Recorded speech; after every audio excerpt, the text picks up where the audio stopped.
Okay, so we've been through this crisis, and there are all sorts of explanatory formats out there, and it's interesting to look at the different genres. One genre is that it's all about human frailty. I mean, Alan Greenspan took refuge in the fact it's human nature, he said, and you can't do anything about that.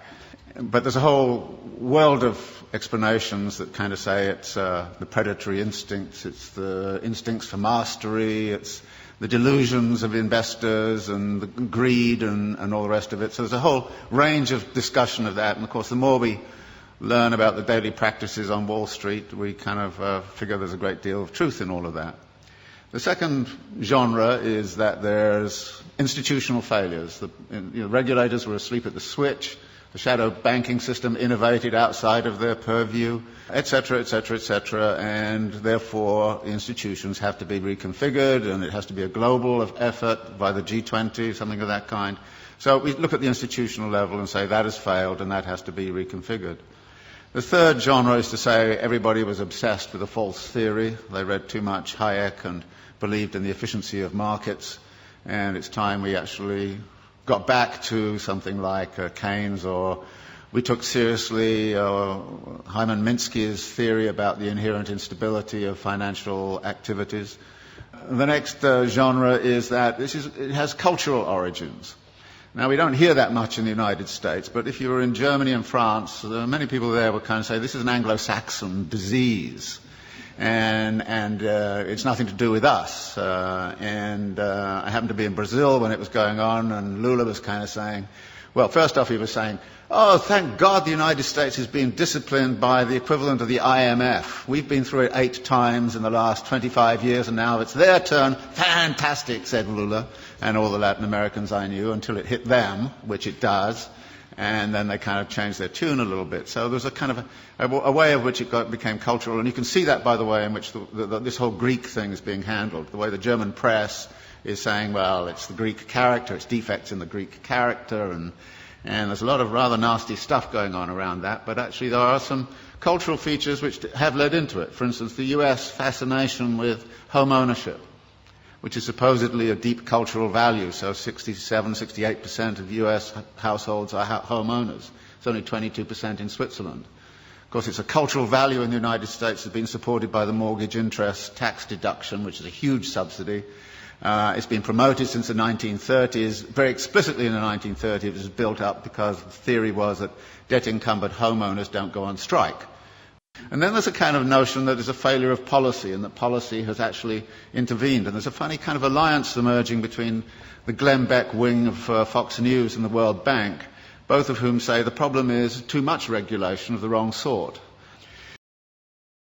So there are all of these ways, and all of them have a certain truth. And skilled writers will take one or other of those perspectives and build a story and actually write a very plausible kind of story about this. And I thought to myself, well, what kind of plausible story can I write which is none of the above?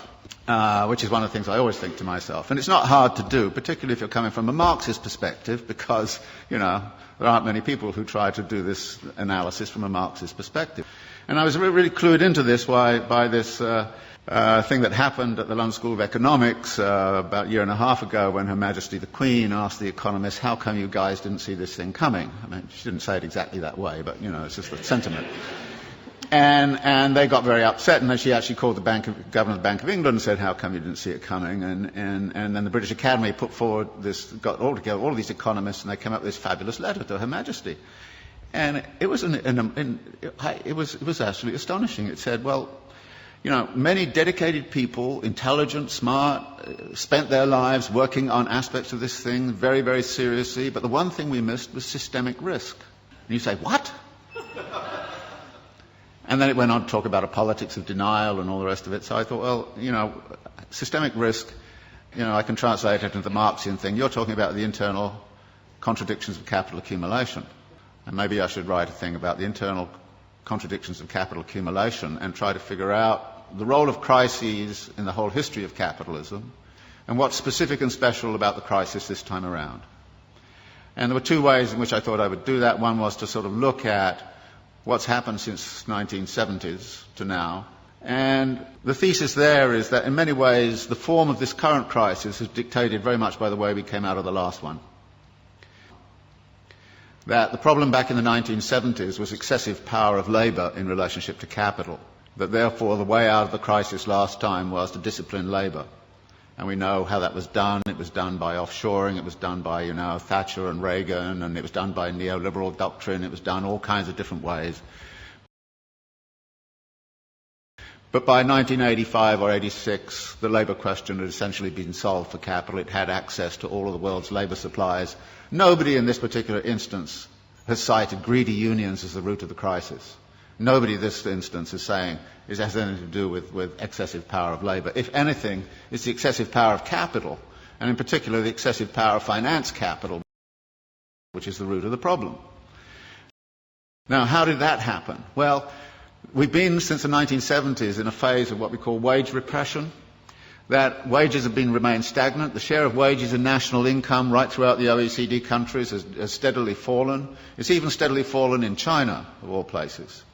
So that there are less and less being paid out in wages. Well, wages turn out to be also the money which buys goods. So if you diminish wages, then you've got a problem with where's your demand going to come from? And the answer was, well, get out your credit cards. We'll give everybody credit cards. So we'll overcome, if you like, the problem of effective demand by actually pumping up the credit economy. And American households, British households have all roughly tripled their debt over the last 20, 30 years. And a vast amount of that debt, of course, has been within the housing market. And out of this comes a theory which is very, very important, that capitalism never solves its crisis problems. It moves them around geographically. And what we're seeing right now is a geographical movement of that. Everybody says, well, okay, everything's beginning to recover in the United States, and then Greece goes bang, and everybody says, what about the pigs, And it's interesting. You had a finance crisis, which is in the financial system. You've sort of half solved that, but at the expense of a sovereign debt crisis. Actually, if you look at the accumulation process of capital, you see a number of limits and a number of barriers. And there's a wonderful language that Marx uses in the Grundrisse, where he talks about the way in which capital cannot abide a limit. It has to turn it into a barrier which it then circumvents or transcends. And then when you look at the accumulation process, you look at where the barriers and limits might lie. And the simple way to look at it is to say, look, the typical circulation process of accumulation goes like this. You start with some money, you go into the market and you buy labour, power and means of production, and you put them to work with a given technology and organisational form. You create a commodity which you then sell for the original money plus a profit. Now, you then take part of the profit and you recapitalise it into an expansion for very interesting reasons. Now, there are two things about this. One is there are a number of barrier points in here. How is the money got together in the right place at the right time in the right volume? And that takes financial ingenuity. So the whole history of capitalism has been about financial innovation. And financial innovation has the effect of also empowering the financiers. And the excessive power of the financiers can sometimes, they do get greedy, no question about it. And if you look at financial profits in the United States, they were soaring after 1990. They're going up like this. Profits in manufacturing were coming down like this. And you could see the imbalance. In this country, I think the way in which this country has sided with the City of London against British manufacturing since the 1950s onwards has had very serious implications for the economy of this country. You've actually screwed industry in order to keep, financiers happy. Any sensible person right now would join an anti-capitalist organisation. And you have to. Because otherwise we're going to have the continuation. And notice it's a continuation of all sorts of negative aspects. For instance, the racking up of wealth. You would have thought the crisis would have stopped that. Actually, more billionaires emerged in India last year than ever. They doubled last year. The wealth of the rich, I just read something this morning, in this country has accelerated. Just last year, what happened was the leading hedge fund owners got personal remunerations of $3 billion each in 1 year. Now, I thought it was obscene and insane a few years ago when they got 250 million. But they're now hauling in 3 billion. Now, that's not a world I want to live in, and if you want to live in it, be my guest. I don't see us debating and discussing this. I don't have the solutions. I think I know what the nature of the problem is.